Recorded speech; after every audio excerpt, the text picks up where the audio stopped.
Atomfall is a game developed by Rebellion, a company previously known for making the Sniper Elite series and nothing else.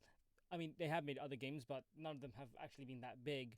But after years of creating nothing but Sniper Elite games, they decided to create a new IP set during the 1960s, around the time of the Windscale disaster. When I first saw Atomfall, I really thought it was going to be like Fallout, mainly because of the shared theme of nuclear disaster. However, while both games share that similarity, that's where the comparisons end. Atomfall is an immersive sim, while Fallout is an RPG. Though Atomfall has upgrades to choose from, they're not handed to you in a conventional way. Instead, you have to find instruction manuals scattered around the world, which unlock new skills. It's a very strange mechanic, but it gives the game a unique feel. I mean, it's not good, but it's unique. And also, it's not just found all around the world. It's more like you do a quest for someone and they're like, oh, here's the thing you got. And sometimes it's really cool, other times it's really stupid. Like if you want to do stealth and you don't have this skill tree for it, then you're kind of cucked. I don't know how else to go about it.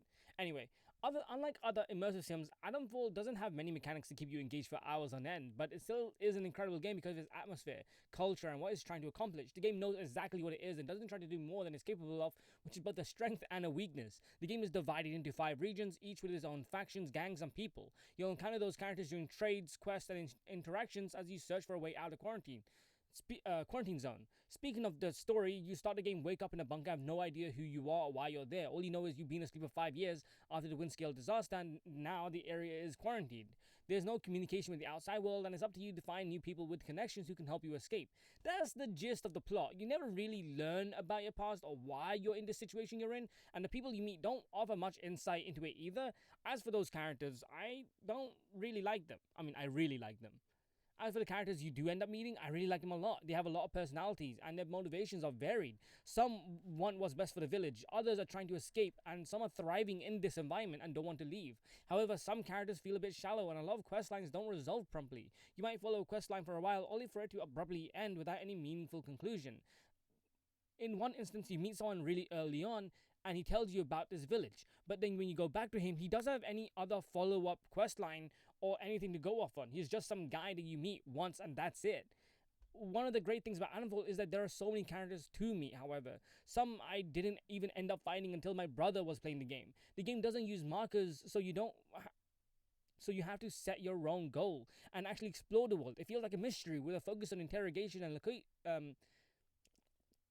location scouting, which I'm a really big fan of. However, after a while, I did get a bit bored and enabled the quest markers, which is a nice option the game offers. It has great flexibility in how you want to play. If you don't like stealth, you can turn it off. If you prefer to avoid combat, you can still experience the game without it. Rebellion really let you choose your playstyle, which is refreshing. Speaking of combat, I actually enjoy it. Despite its jankiness, as you explore different areas, gangs will warn you not to fight, but if you don't back off and make eye contact, they shoot at you. Sometimes AI is really dumb though and will shoot at you anyway.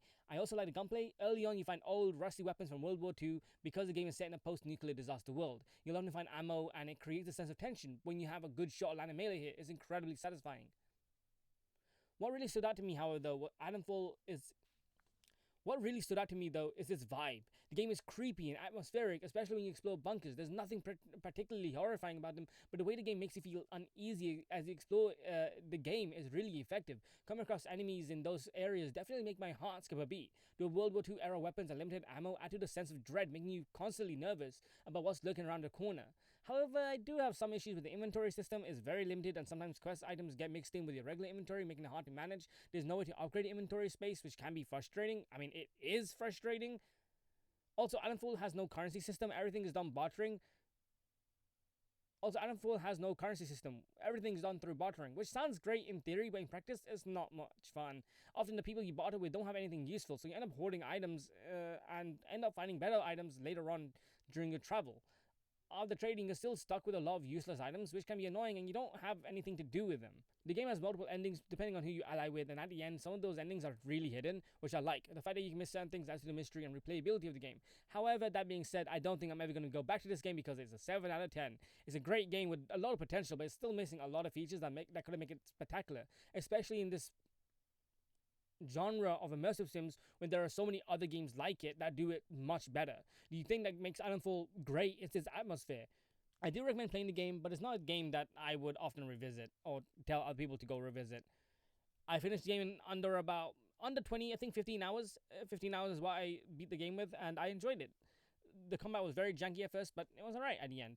I really what I will tell you though, the lore is incredible. I love going around the world, hunting down these notes, reading the notes, knowing the things that what are going on in the game as they're talking about them, about things that you don't get to learn about a singular character just by talking to them. You gotta go talk to multiple characters, go learn about a singular character, and then you can go off on your own to go find notes, and you can find voice recordings and listen to those, and hear about the way other people were treated, or the way what the goals truly are, and having those follow-up items during quest lines is incredibly fun, because every single dialogue option has so much more dialogue to them, and it follows up, but then it often goes back to the original saying.